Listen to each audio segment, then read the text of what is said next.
अस्सलाम वालेकुम दोस्तों, मैं तुहाडा भरा मोहम्मद मुश्तराक वट्टू। तुसीं देख रहे हो मेरा यूट्यूब चैनल वट्टू ट्रैक्टर वाला।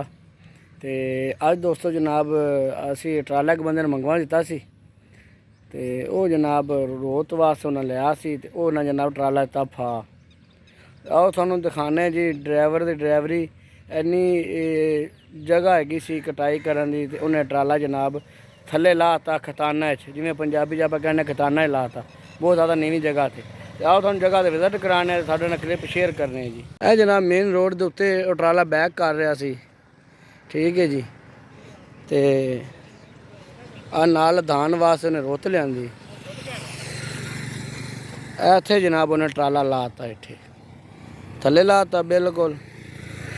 तुसीं वेख सकदे हो किन्नी गहराई है, ठीक है। हुण मैं थानूं थल्ले लैके भी थानूं दिखाना भी रोड का कितना फर्क है। टोया बजा पे जी।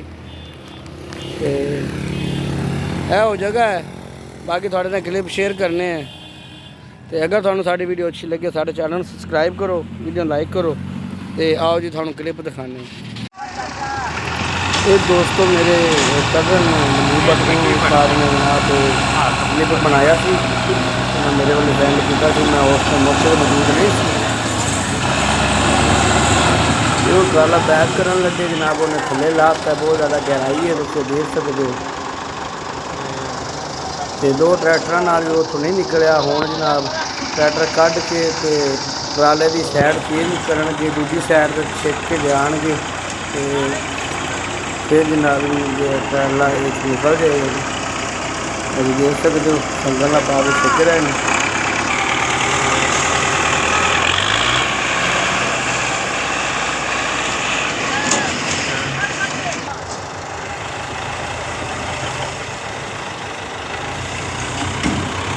नहीं निकलना।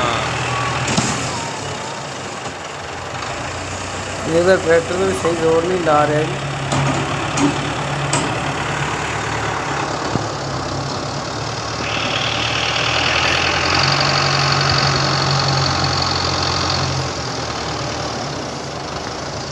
जिवें ट्रैक्टर उठता है तो ड्राइवर फिर जनाब क्लच नप लेंदा।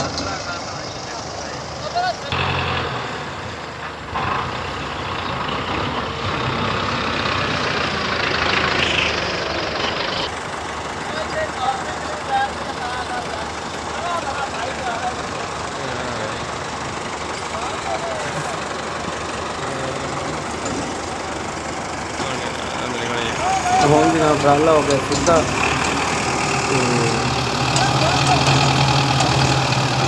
इत्थे हुण तां सिंगल वगैरह खोल लैणगे, दूसरे किसी भी ट्रैक्टर नाल ट्राला निकल चुका है।